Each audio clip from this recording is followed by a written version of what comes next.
oftentimes women have the misconception that after a certain age, whether it's after they completed childbearing or after they have entered menopause, that they may no longer need to be screened for cervical cancer. And that's not accurate, to the degree that the new set of guidelines recommend that women continue with pap smear screening, especially if they've ever had any abnormal pap smears in their lifetime.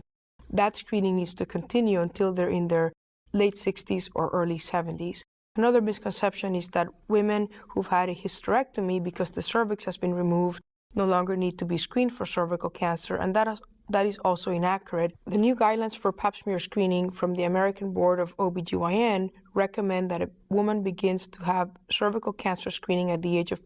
21,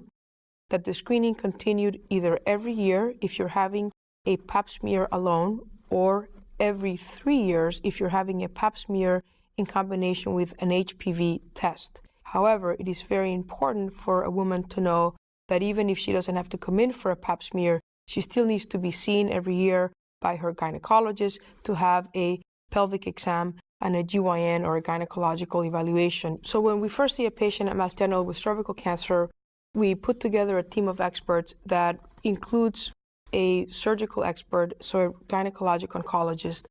a medical oncologist who's an expert in making recommendations about the need for chemotherapy, and a radiation oncologist who will give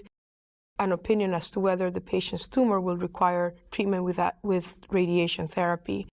Our goal is to be able to put together a recommendation for treatment that will optimize efficacy of treatment, but also minimize long-term side effects.